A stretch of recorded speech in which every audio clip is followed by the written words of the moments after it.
복음이 고플 때 복음 한 끼. 오늘도 복음 한 끼에 오신 여러분을 주의 이름으로 환영합니다.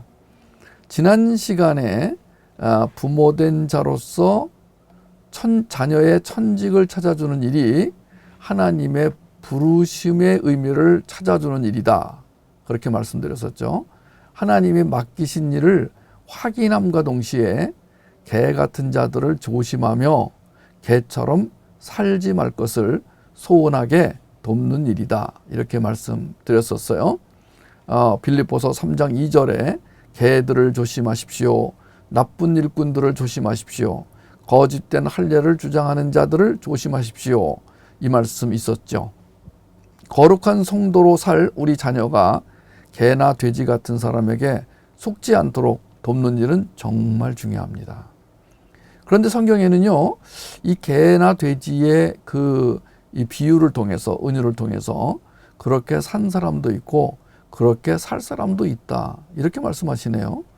오늘은 천직 찾기와 돼지의 이야기를 좀 해보도록 하겠습니다. 지난 시간에 개 이야기를 했는데 오늘은 돼지 이야기를 해보겠습니다. 성경은 왜 돼지를 좋지 않게 언급하고 있을까요? 출애굽 이후 돼지가 부정한 동물로 규정된 데 대해 몇 가지 정리해 볼 수가 있을 것 같습니다. 이것은 성경 공부이기도 하니까 참고로 들으시기 바랍니다. 첫째, 그 당시 상황을 유추해 볼 때 돼지가 가나안 이방 제사의 희생 제물이었다는 것입니다. 돼지는 그 당시에 가나안, 아람, 구브로, 바벨론 등에서 신성시하던 동물이었대요. 가나안에 입성하게 된 이스라엘 백성들이 만약 이 동물을 마음 놓고 사육할 경우 자신도 모르는 사이에 이방 민족과 돼지를 사고 팔게 되지 않겠어요? 결국 이방 제사의 습성에 동참할 가능성이 있다고 생각해서 이스라엘 지도자들이 돼지에 대한 경계심을 명백히 했다. 이렇게 볼 수도 있습니다. 두 번째는 왜 돼지가 성경에 나왔냐? 좋지 않은 동물로 나왔냐? 위생상 이유로. 돼지는 바이러스 전염에 취약한 동물일 뿐 아니라 기생충 감염의 중간 숙주요 통로입니다. 지금도 바이러스 감염을 통제하기 어려워 소동이 자주 일어나잖아요. 그러니까 위생 관리에 철저할 수 없었던 그 당시 상황 가운데서 바이러스나 기생충에 의한 집단 감염은 공동체 위생과 건강에 심각한 위협이 될 수 있었죠. 위생관념도 부족하고 냉장시설도 없던 출애굽 당시 육체적 정결을 유지하는 것은 매우 중요했습니다. 그것은 이스라엘 공동체의 생존이 달린 문제였죠. 그래서 상하기 쉬운 돼지고기를 비위생적으로 처리하든가 죽은 사체를 잘못 다루거나 섭취했다가는 공동체 전체에 심각한 위협이 될 수도 있는 문제였습니다. 더구나 돼지가 주변 민족들의 우상 숭배 제사의 도구가 되어 있는 마당에 당연히 부정한 짐승으로 취급될 수밖에 없었다. 이렇게 보는 견해도 있습니다. 그 당시에 구약시대에 성경에 돼지를 불결한 짐승이라고 이렇게 하나님이 기록하게 하셨어요. 이유를 살펴봤더니 돼지가 쓰레기 더미를 뒤지고 썩은 배설물이나 죽은 사체를 먹어치우는 잡식성이라는 데서 돼지를 불결한 동물로 취급했다. 그런 이론이 있습니다. 실제로 유튜브에 들어가 보니까 돼지를 깨끗한 데서 키우는 사람들도 있지만 와우, 저는 영상 보다가 그냥 못 보겠어요. 얼마나 더러운 데서 이 돼지가요 쓰레기 더미에서 사는데, 그 쓰레기를 먹고 사는데 도저히 나는 아무리 영상이라도 못 보겠어요. 너무 지저분해서. 그러면서 이제 거기에 뭐라고 글자가 뜨냐면은 포크, 돼지 요리를 먹지 맙시다. Do not eating pork. 이렇게 because it is not clean 이렇게 써 있더라고요. 어쨌든 이 그 당시에 구약 시대에도 배설물, 그다음에 죽은 사체를 먹어치우는 돼지들이 있었어요. 잡식성이니까. 사료가 또 부족한 상태에서 이런 인간의 배설물까지도 섭취하게 된 그런 상황에서 돼지는 안 좋다. 네 번째는 가축으로서의 돼지의 효용성. 이 문제입니다. 다른 가축과 달리 돼지는 우유의 공급원이 되는 동물도 아니고 농사일에도 쓰임새가 없었죠. 가죽도 별로 도움되지 않았습니다.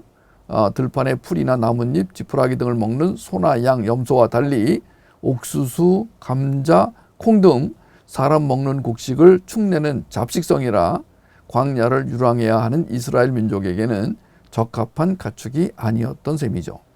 아무튼 누가복음 15장에서 둘째 아들이 돼지 우리에서 돼지가 먹는 쥐염 열매로 연명했다는 기록은 우리 사랑하는 자녀를 건강하게 양육하고 또 천직 찾기에 성공하도록 돕는 의미에서 볼 때 매우 의미심장하게 다가오는 내용이 아닐 수 없습니다. 둘째 아들이 돼지 우리에 들어갔다. 돼지가 먹는 쥐염 열매로 배를 채웠다. 굉장히 의미 있는 상징성 있는 메시지입니다. 더군다나 마가복음 5장 13절에 허락하신 데 더러운 귀신들이 나와서 돼지에게로 들어가매 거의 2,000마리 떼나 되는 떼가 바다를 향하여 비탈로 내리다라 바다에서 몰사하거늘, 이런 말씀이 나오잖아요. 그걸 보면서 제발 우리 자녀가 욕망을 통한 세상 정신 혹은 탐욕의 영에 사로잡히지 않게 하소서라는 기도를 멈출 수가 없습니다. 오늘 돼지 얘기를 하면서 이 예수님께서 귀신을 돼지에게 들어가게 하셨다. 돼지 떼가 몰살을 했다. 자, 이 이야기는 과연 우리에게 어떤 의미가 있는 것일까요? 뭐 여러 가지 영적인 의미를 할 수 있겠습니다만은, 저는 예수님이 귀신을 돼지떼에게 들여보내 몰사하게 한 사건은 오늘날처럼 혼란한 시기에 여러모로 생각할 수 있다. 물론 상징에 불과하지만 성경에 나오는 상징, 은유, 메타포, 이것들은 메시지나 다름이 없다는 것을 우리는 아가서를 통해서 충분히 지금 익히고 있습니다. 아가서는 거의 상징과 은유, 메타포로 되어 있지만 우리가 그 안에 있는 복음, 그 복음을 먹는 일이 얼마나 즐겁고 풍성한지를 경험하고 있습니다. 아무튼 성경에서는 돼지를 불결하게 여기는 말씀이 여러 번 나와요. 레위기 11장 7절 8절, 돼지는 굽이 갈라져 쪽발이로 돼 색임질을 못하므로 너희에게 부정하니 너희는 이러한 고기를 먹지 말고 그 주검도 만지지 말라. 이것들은 너희에게 부정하니라. 베드로후서 2장 22절에 참된 속담에 이르기를 개가 그 토하였던 곳에 돌아가고 돼지가 씻었다가 더러운 구덩이에 도로 누웠다 하는 말이 그들에게 응하였도다. 자, 구약과 신약에 번갈아 가면서 돼지 얘기가 나옵니다. 신명기 14장 8절, 돼지는 굽은 갈라졌으나 색임질을 못하므로 너희에게 부정하니 너희는 이런 것에 고기를 먹지 말 것이며 그 사체도 만지지 말 것이니라. 마태복음 7장 6절, 거룩한 것을 개에게 주지 말며 너의 진주를 돼지 앞에 던지지 말라. 그들이 그것을 발로 밟고 돌이켜 너희를 찢어 상하게 할까 염려하라. 시편 80편 12절 13절, 주께서 어찌하여 그 담을 허르사 길에 지나는 모든 자로 따게 하셨나이까. 수풀의 돼지가 상해하며 들짐승들이 먹나이다. 전부 부정적이에요. 이 돼지에 대해서 언급한 부분 보면은 그렇게 유쾌하고 상쾌하지가 않습니다. 마태복음 7장 6절, 거룩한 것을 개에게 주지 말며 너의 진주를 돼지 앞에 던지지 말라. 그들이 그것을 발로 밟고 돌이켜 너희를 찢어 상하게 할까 염려하라. 잠언 11장 22절, 아름다운 여인이 삼가지 아니하는 것은 마치 돼지 코의 금고리 같으니라. 저는 이 돼지에 관한 여러 말 중에서 지금 천직 찾기와 가장 관련 있는 말씀, 누가복음 15장이죠. 누가복음 15장의 둘째 아들, 여러분이 이 둘째 아들의 이야기를 들으면서 하나님, 우리 자녀가 이 둘째 아들처럼 살지 않게 해주세요. 만약에 지금 그 둘째 아들처럼 사는 아들이 있다면 하나님 거기서 속히 나오게 해주세요. 이 돼지 우리는 저주의 상징이기도 하지만 또 은혜의 상징이기도 합니다. 왜냐하면 이 둘째 아들이 거기서 아버지를 깨달았거든요. 아버지를 인식했거든요. 누가복음 15장 이 말씀을 정말 보면은요, 이 둘째 아들이 천직 찾기는커녕 아버지 집을 떠나 방황하는 자들, 유산 상속의 의미를 모르거나 거룩함의 의미를 모르고 허랑방탕하며 사는 자들을 비유한다. 물론 누가복음 15장의 주제는 아들이 아닙니다. 아버지입니다. 여러분 누가복음 15장 읽을 때 그 아들에게 초점 맞춰 읽지 마시고 아버지에게 초점 맞춰 읽으셔야 됩니다. 우리는 성경을 해석하고 성경을 읽고 성경을 먹을 때 그 해석의 원리에 충실해서 해석하고 성경을 공부합니다. 그런데 누가복음 15장은 그 이야기의 초점이 뭐냐면은 그 아들이 이렇다라는 얘기가 아니라 아버지는 이런 분이다. 이거를 얘기하려고 꺼내신 얘기거든요. 그래서 우리는 누가복음 15장에서 먼저 그 사랑이 충만하신 아버지, 이런 아들도 그렇게 사랑하는 아버지, 그분이 우리 하나님이시다. 이것이 이제 그 얘기의 핵심이에요. 그런데 그와 더불어서 우리가 또 기도할 것은 하나님, 우리 자녀 중에 돼지우리에 들어가는 자녀가 제발 없게 해주세요. 왜 하필이면 돼지우리에 들어갑니까? 돼지우리에 들어가서 왜 돼지와 쥐염 열매를 먹어야 합니까? 하나님 살려주세요. 이런 기도를 할 수밖에 없는 거죠. 그런 의미에서 누가복음 15장 11절에서 20절을 한 번 더 읽어보겠습니다. 같이 읽죠. 어떤 사람에게 두 아들이 있는데 그 둘째가 아버지에게 말하되 아버지여 재산 중에서 내게 돌아올 분깃을 내게 주소서 하는지라. 아버지가 그 살림을 각각 나눠주었더니 그 며칠이 안 되어 둘째 아들이 재물을 다 모아가지고 먼 나라에 가 거기서 허랑방탕하여 그 재산을 낭비하더니 다 없앤 후 그 나라에 크게 흉년이 들어 그가 비로소 궁핍한지라. 가서 그 나라 백성 중 한 사람에게 붙여 사니 그가 그를 들러보내어 돼지를 치게 하였는데 그가 돼지 먹는 쥐염 열매로 배를 채우고자 하되 주는 자가 없는지라. 이에 스스로 돌이켜 이르되 내 아버지에게는 양식이 풍족한 품꾼이 얼마나 많은가. 나는 여기서 줄여 죽는구나. 내가 일어나 아버지께 가서 이르기를 아버지, 내가 하늘과 아버지께 죄를 지었사오니 지금부터는 아버지 아들이라 일컬음을 감당하지 못하겠나이다. 나를 품꾼의 하나로 보소서 하리라 하고 이에 일어나서 아버지께로 돌아가니라. 이런 역사, 여러분의 자녀가 여러분의 아들과 딸이 돌아오는 역사가 있기를 바랍니다. 혹시 잠깐이든 길게든 아버지 품을 떠나, 아버지 품을 떠난다는 자체가 고생이에요. 사실은요. 이 아들은 아버지를 오해했어요. 난 이 성경에 누가복음에 나온 아버지가 참 괜찮은 아버지로 보이는데 왜 아들은 아버지를 싫어했을까? 그게 성경이 안 밝히고 있기 때문에 모르겠지만 이거는 분명합니다. 그런 아버지를 싫어한 아들의 문제는 욕망 때문이었습니다. 여러분, 이 욕망이라는 문제, 이게 정말 다뤄져야 할 거거든요. 우리는 우리 자녀들을 어려서부터 예배자 혹은 예배 인도자로 양육하는 이유는요, 바로 욕망의 문제를 잘 다루도록 하기 위해서예요. 하나님을 만나 그 하나님 앞에서 욕망의 문제를 다루지 않으면 큰일 난다. 어저께 우리 키즈 흠스 수료식을 했는데, 아이고, 쪼무라기 같은 아이들이 얼마나 그 키즈 흠스를 잘해가지고 그 열매가 아주 얼마나 하여튼 어른들 흠수하는 것보다 쪼무라기 흠수가 더 은혜롭더라고요. 쪼무라기들이 알아듣는 것 같기도 하고 못 알아듣는 것 같기도 하고, 애들이 개발 세발 쓴 거 보니까 하나님 사랑해요, 엄마를 용서합니다, 별 얘기 다 있는데, 이 아이들이 어려서부터 예배를 통해 성소와 지성소에 들어가는 훈련, 그리고 성소와 지성소에 들어가서 뭘 다뤄요? 자기의 욕망, 상처의 문제를 다룬다는 얘기는 욕망을 다룬다는 거예요. 오늘날 많은 사람들이 내적 치유, 심리학, 상담학의 한계와 문제점을 얘기합니다만은 사실은 그게 왜 문제가 있냐면은 그것이 그 상처 문제만 다루고 끝나기 때문에 문제가 있는데, 우리는 상처로 인해서 생긴 그 욕망을 하나님 앞에 다룸으로 말미암아 하나님을 인정하고 하나님을 의존하고 하나님과 연합하는 그것이 진짜 회복 사역이다. 우리 자녀들에게 그것을 알려주자. 누가복음 15장에 있는 아들이 여러분의 아들이 되지 않기를 바랍니다. 이 아들이 혹시 잠깐 취미 삼아 돼지우리에 갈지라도 빨리 깨닫고 아버지의 아들이라 일컬음을 감당하지 못하겠나이다 하면서 쩔뚝거리고 돌아오게 되기를. 그럴 때 여러분과 제가 할 수 있는 일은 그 아들, 그 딸을 안아주는 거죠. 자, 이 아들은 한마디로 천직 찾기에 전혀 관심이 없었죠. 천직은커녕 자신의 욕망에 충실한 아들이었습니다. 오늘 이런 종류의 삶을 살려는 아들들이 얼마나 많아요.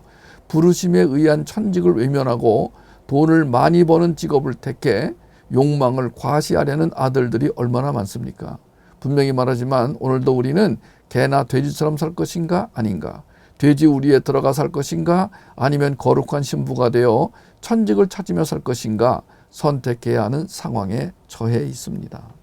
우리가 아버지와 함께 사는 것을 싫어하는 게 돼지우리예요. 아버지의 집을 떠나는 게 돼지우리예요. 그럼 아버지 집은 어떤 집인가? 그 아버지 집에는 복음이 있는 집이에요. 예배가 있는 집이에요. 그 영적 축복이 있는 집이거든요. 지혜와 계시의 영이 주어지는 집이거든요. 근데 우리 아이들이 이 집을 싫어해요. 그리고 그 욕망을 달성하는, 욕망을 실현시키는 그런 장소, 그런 시간, 그런 환경을 좋아하는 거예요.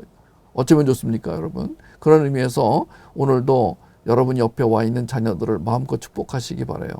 오늘도 이 시간에 여러분 자녀가 어디 딴 데 가지 않고 함께 복음을 먹겠다고 와서 앉아있는 그 자녀들, 몇 명 안 되지만 그 자녀들이 우리의 보배고 정말 이 자녀들을 통해서 하나님이 어떤 일을 하실지 기대를 하며 살아갈 수밖에 없습니다. 이스라엘이 포로 생활을 하면서도 그 하나님을 믿었기 때문에 그 장래 자기들에게 나타나셔서 자기들을 구원하시고 자기들을 통해서 역사를 펼쳐가실 그 하나님을 믿었기 때문에 그 수백 년 동안의 노예 생활을 이겼던 것처럼 우리도 이 땅에서 괴롭고 힘들고 어렵고 난공불락 같은 이 세상살이에서 오늘도 복음을 들으면서 은혜 가운데 소망 가운데 나가게 되는 거죠. 그러니까 우리는 지금 뭐가 중요하냐면은 선택. 자, 이 아들에게 지금 선택의 길이 있었어요. 자, 아버지와 함께 살 것인가 아버지를 떠날 것인가. 항상 이 선택입니다. 우리는. 여러분 잘 기억하세요. 자, 하나님 아버지와 함께 있을 것인가 하나님 아버지를 떠날 것인가. 하나님 아버지를 떠나면 참 자유로울 것 같아요. 이 둘째 아들은 그런 생각을 한 거예요. 하나님, 이 아버지와 함께 있는 게 너무 힘드는 거야. 이래라 저래라 뭐 이거 하지 마라 저거 하지 말아라 예배 같이 드리자 뭐 욕심내지 말아라 욕망을 하나님께 드려야 된다. 잔소리 싫어. 그랬겠죠.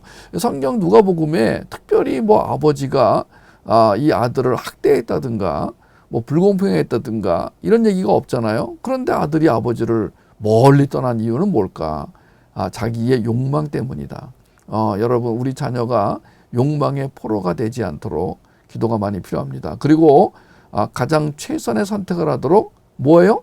생명력과 함께 통찰력, 분별력이 필요하다. 감사하게도 하나님은 가장 좋은 선택을 할 수 있도록 지혜와 계시의 영을 주겠다고 약속하셨습니다. 어디에? 에베소서 1장 17절, 18절, 19절. 자, 믿는 자에게 주시는 영적 유산이자 은혜의 결과물인 지혜와 계시의 영에 속한 이 5가지 선물을 잊지 않는다면 개나 돼지와는 거리가 먼 삶을 살 거라고 저는 확신해요.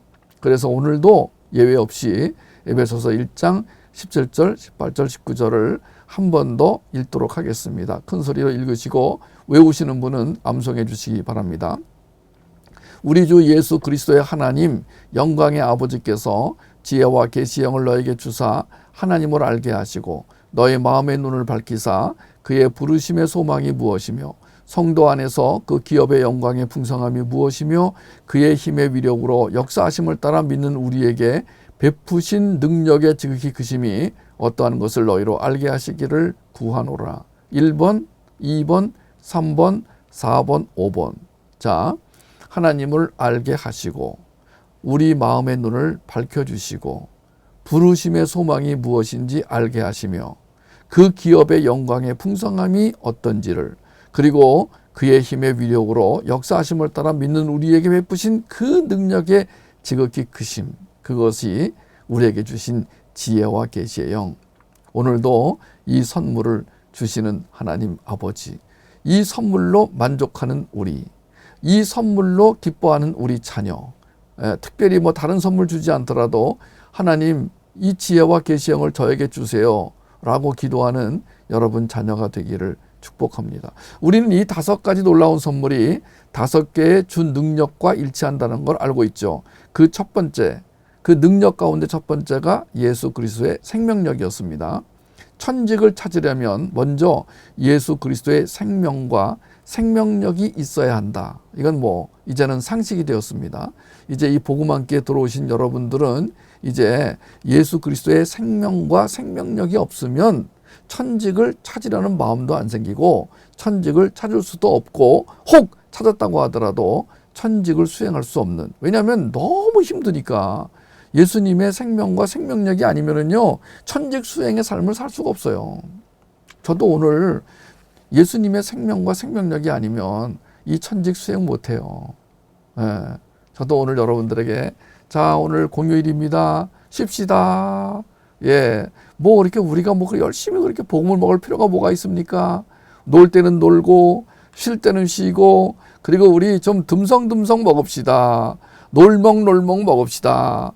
아니에요. 여러분, 이 땅을 살아가는 우리는 그 어떤 상황, 환경, 핍박, 환란, 유호, 그 다음에 퍼지게 그 즐겁고 기쁜 환경 속에서도 주님의 말씀을 먹고 복음을 먹는 일에 최우선을 둡니다.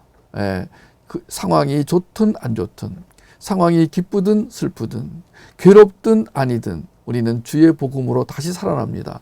자, 그래서 이 주의 복음이 주시는 생명력, 자, 예수 그리스도의 생명력, 천직을 찾으려면 이 생명력이 있어야 되는데 생명력은 생명이 있고 그 생명이 우리 안에서 역사할 때 그 생명력이 되는 것이죠. 생명이 없는 사람에게는 생명력 자체가 말도 되지 않는 거예요. 생명이 있어야 돼요. 요한복음 6장 63절 같이 읽겠습니다. 살리는 것은 영이니 육은 무익하니라. 내가 너희에게 이른 말은 영이요 생명이라. 아멘. 요한복음 8장 12절 예수께서 또 말씀하여 이르시되 나는 세상의 빛이니 나를 따르는 자는 어둠에 다니지 아니하고 생명의 빛을 얻으리라. 네, 생명력은 생명을 가진 자가 생명을 가진 자처럼 살게 하는 힘이에요. 생명과 생명력은 늘 같이 가게 돼 있어요. 생명이 있는 사람은 생명력이 충만해요. 생명력이 충만하다는 것은 생명이 있다는 뜻이에요. 생명을 가진 자는 반드시 생명력을 누리게 되어 있다는 말 기억하시기 바랍니다. 요한일서 5장 12절 아들이 있는 자에게는 생명이 있고 하나님의 아들이 없는 자에게는 생명이 없느니라. 우리는 생명이 있어요. 요한일서 1장 2절 이 생명이 나타내신 바 된지라. 이 영원한 생명을 우리가 보았고 증거하여 너희에게 전하노니 이는 아버지와 함께 계시다가 우리에게 나타내신 바 된 자니라. 또 증거는 이것이니 하나님이 우리에게 영생을 주신 것과 이 생명이 그의 아들 안에 있는 그것이니라. 그의 아들, 우리가 그의 아들을 믿고 그의 아들과 연합했기 때문에 이제 생명이 주어진 거예요. 우리가 예수 그리스도와 한 몸이 되었기 때문에 그 아들 안에 있는 생명이 우리 안에 들어온 거예요. 생명에 대해서 그 의미가 다른 헬라어가 있습니다. 하나는 비오스, 하나는 조에가 있습니다. 이 비오스라는 말에서 영어 바이오가 나왔습니다. 바이오. 우리 사무실 1층에 보면은 우리 사무실이 들어있는 건물 1층에 보면은 그 바이오 테크놀로지를 가지고 벤처하는 그 벤처 기업이 있는데 돈 많이 버나 봐요. 사무실을 거의 다 얻었어요. 그 건물의 거의 대부분을 이 바이오 벤처 기업이 차지하고 있습니다. 우리는 저 구석에 조그맣게 하나 있는데 참 부럽습니다. 근데 이 바이오 테크놀로지 할 때 이 바이오가 어디서 나왔냐면 헬라어 비오스에서 나왔어요. 이 비오스는 살아있는 생명체란 뜻이에요. 하나님이 모든 식물, 동물에게 주신 그 생명이에요. 호흡할 수 있는 그 생명을 비오스라고 그래요. 반면 조에는 하나님의 생명력이에요. 일반 생명이 아니고 하나님의 생명, 하나님의 생명력, 그것이 삶 속에 깊이 거한다는 뜻입니다. 조에, 내가 조에를 가졌다라는 것은 그것은 하나님의 씨앗이에요. 즉 예수 그리스도의 생명을 뜻합니다. 자, 비오스와 조에. 조에는 영원한 생명, 영생, 이터널 라이프, 하나님을 깊이 만나면서 누리는 그 생명력을 조에라고 합니다. 하나님께서 원하시는 생명은 일반적 정치적 수준의 비오스나 이 생에서의 생명을 뜻하는 푸시케 수준이 아니고요. 조에예요. 영생이에요. 우리는 비오스나 푸시케 정도의 생명을 가지고 사는 자가 아니에요. 훨씬 더 풍성하고 거룩하고 수준이 높은 뭐예요? 조에라는 그 생명을 소유한 자예요. 그러니까 우리가 예수의 생명하면은 비오스나 푸시케가 아니라 조에를 말하는 것입니다. 생명력을 뜻하는 조에는, 예수님의 생명력을 뜻하는 조에는 하나님과 그의 아들 예수 그리스도를 깊이 알아가는 것, 알아가게 됨으로 풍성해지는 것, 알아가게 하는 것, 그래서 그 영원한 생명이 조에다 이렇게 말하는 거예요. 우리는 예수 그리스도와 만나면서 조에의 삶이 시작이 되었습니다. 예수 그리스도와의 교제가 이루어지면서 조에를 누리게 되었습니다. 주님을 찬양과 경배하면서 조에를 생활화하게 된 것이죠. 예배는 조에를 얻은 자가 마땅히 드려야 할 영적 제사입니다. 예배를 통한 하나님의 임재는 조에의 은혜를 깊이 경험하게 해줄 거예요. 그것은 이 세상에 줄 수 없는 하늘의 비밀입니다.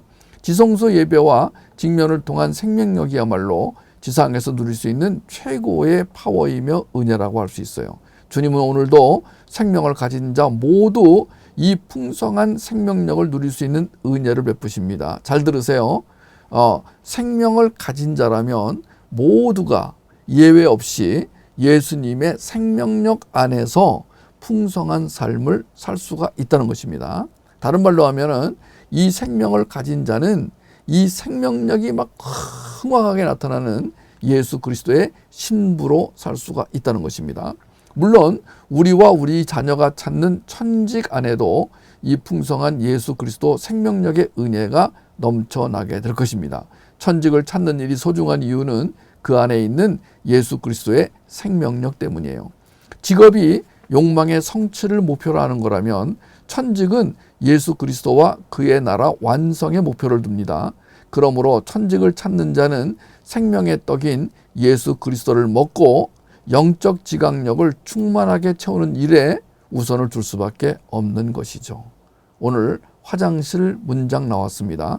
직업이 욕망의 성취를 목표로 하는 거라면 천직은 예수 그리스도와 그의 나라 완성의 목표를 둡니다. 그러므로 천직을 찾는 자는 생명의 떡인 예수 그리스도를 먹지 않을 수가 없습니다. 그리고 그 예수 그리스도를 먹고 그 충만하게 된 영적 지각력으로 항상 주님을 보고 주님을 듣고 주님을 만지고 주님을 경험하며 살게 되는 것이죠. 요한복음 6장 48절, 내가 곧 생명의 떡이니라. 내가 곧 너희가 먹을 생명의 떡이니라. 제발 나를 먹어라. 어린이날이고 어버이날이고 스승의 날이고 크리스마스고 설날이고 추석이고 방학이고 날씨가 좋든 나쁘든 너희는 나를 먹어야 된다.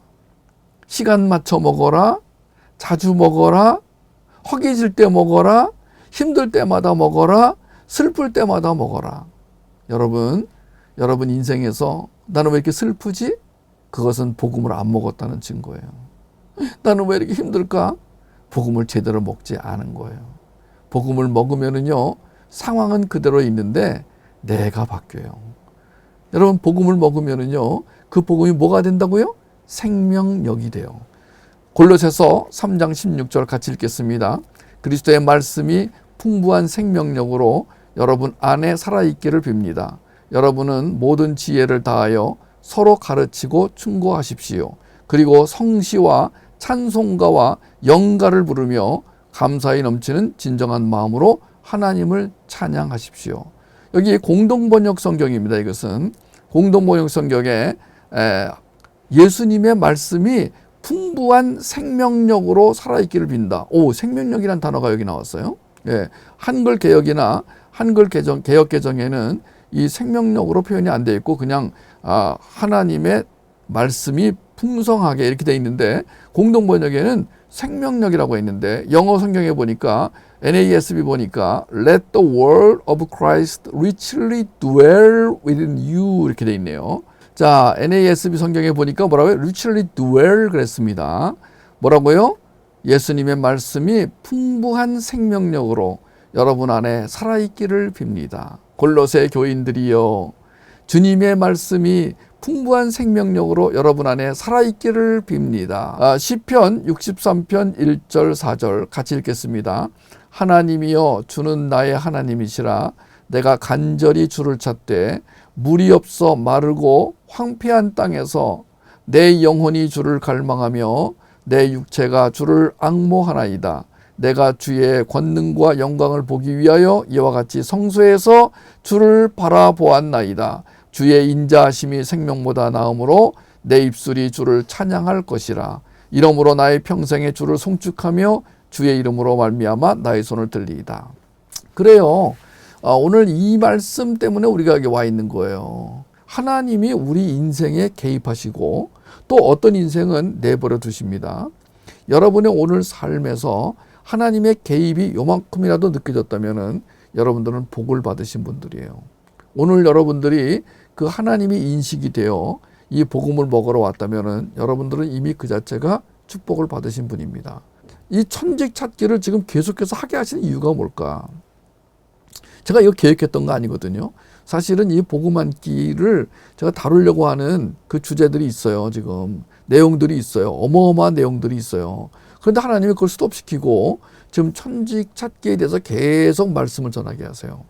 아마 여러분과 저에게 올해 들어서 수요일 날은 천직 찾기, 그리고 주일 날은 영적 지각력, 그리고 화요일 날은 주님의 아름다운 신부, 아마 이런 것들을 계속 묵상하면서 여기에 핵심되는 이 내용, 핵심되는 이 복음, 여기에 포커스를 맞추게 하면서 하나님이 그 집중하게 하시는 것 같아요.